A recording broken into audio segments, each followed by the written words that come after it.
1999 Chevy Blazer. Yes. Ugh. 1999. The 90est of the 90s.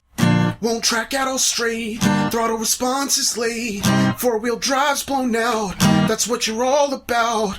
It always smells like smoke, even when I haven't towed. Blazer, just look at you, you're such a 90s kid. The rosy glasses are going on because 1999 was the second half of my high school junior year and the first half of my senior year. Anything was possible then, because in 1 year, we'd be living in the future. The year 2000! What a concept! Optimism, yeah! We felt the future opening up with all of the possibilities, computer or otherwise. And the objects us humans created in the 90s reflected this national mirth. Chevy Blazer. Oh really, this is the Chevy S10 Blazer because it's built off the S10 platform pickup truck. But look at it. Gone are the squared lines of previous Blazers. Hello, sleek curves. Hello, push-button four-wheel drive. What a time to be alive. 1999. 1999 things. The unauthorized biography of Reinhold Messner. Sega Dreamcast launched in North America that year. And then there were these titles. Super Smash Bros., Unreal Tournament, Counter-Strike, System Shock 2. All of these heavy hitters happened in 1 year. But just like Gary Glitter getting arrested for downloading child porn, 1999 gets complicated without the rose-colored glasses. Because 60 Minutes discovered the perfect close-up interview format by tight-shooting Protestant Midwestern mothers holding back tears. And now, 16 years later, the following things had to be replaced on this 1999 Chevy Blazer. Alternator, starter, water pump, fuel pump, spark plug 6 of them, spark plug wires 6 of them, distributor, rotor, distributor cap, coil, battery, air filter, O2 sensor 2 of them, heater core, fuel filter 6 times, wheel bearings all 4 of them, intake manifold gasket, oil cooler to oil pump lines, fuel lines, all heater vacuum lines, and the serpentine belt. Things weren't always what they seemed to be in the 90s in a very Limp Bizkit, Smash Mouth, payola kind of way. Remember this button? This push-button four-wheel drive thing? It's not as sophisticated and futurist as you would think. This is 1970s vacuum line technology. Hey, if it ain't broke. No, it is broken. This is the most reductive... Look, here's how it's supposed to work. The Blazer has vacuum lines, fragile vacuum lines running to lock and transfer power to the front wheels. During two-wheel drive mode, the Blazer is rear-wheel drive. But when you press the four-wheel drive button, one vacuum line activates and a diaphragm contracts and pulls a lever on the front axle. That lever locks the front differential. Then, a second vacuum line goes to the transfer case, where it watches his dad sit on the couch all day on disability because he has a brutal neck brace on with the kind with the screws that go right into your skull and everything. And this is the greatest thing that has ever happened to its old man. So vacuum line leaves and goes to school and takes with him an M&M Minis tube filled with weed,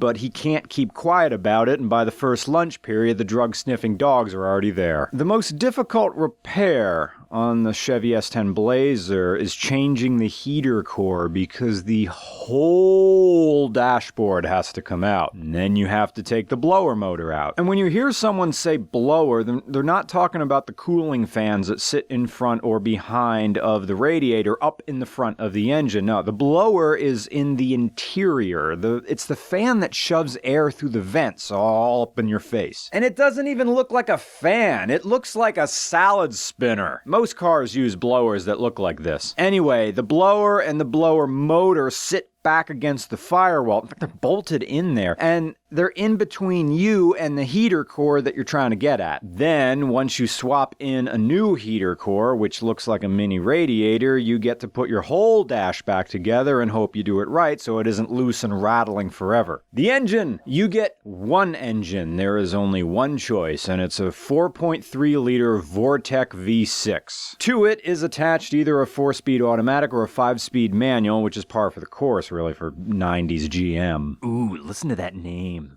Vortec V6. Oh, it sounds so futuristic. Nope! Like Ford's Iron Block Vulcan, GM's Vortec debuted in 1985. And get this, the last 4.3 Vortec V6 was made in March 7th, 2014. That is 29 years. In fact, if you find a base trim Silverado 1500 pickup, it will have this very 4.3 liter Vortec. The 4.3 liter Vortec is for the guy who follows the McRib around, gets excited for Mountain Dew Code Red, and quotes Boondock Saints whether the conversation calls for it or not. Back before anybody really knew what a sport utility vehicle was, outdoorsy types were in the market for a car that could store all their crap on camping trips in the spring, haul all their firewood in the winter, and take up all the parking spots at Cabela's in the fall. So Chevrolet answered the challenge and pooped out the original Blazer in the fall of 1982. So if you want to blame someone for SUVs,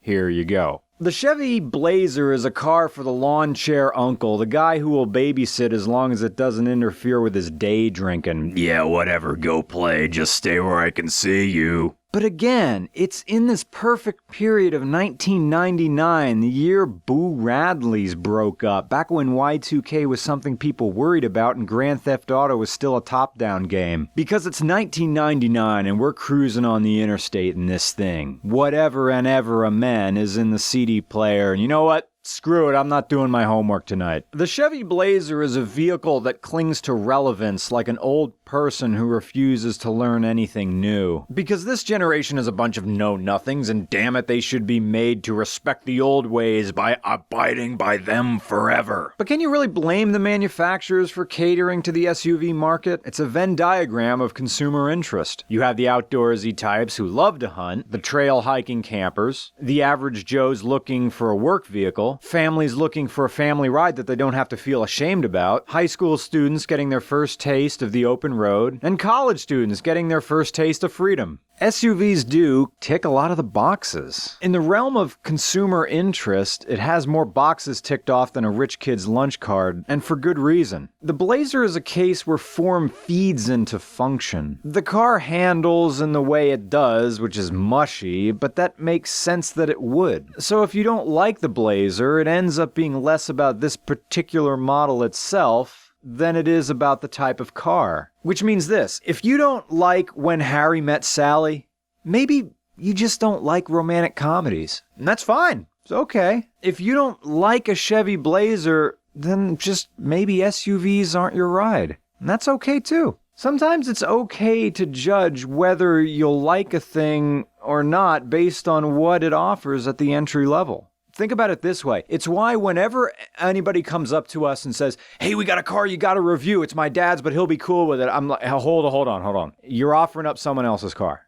So do yourself a favor and do whoever this person who is quote unquote cool with it or would be cool with it, tell them to go watch our Dodge Avenger video. If they can stomach that, that's our dirtiest thing we've ever made. And if they can handle that, well, all right. Then we can talk. And if you're cool with the Chevy Blazer, with its ancient engine and its vacuum lines and its endless repairs, then nothing about owning an SUV will ever surprise you. Chevy Blazer, Chevy Blazer, Chevy Blazer, Chevy Blazer, Chevy Blazer, Chevy Blazer, Chevy Blazer, Chevy Blazer.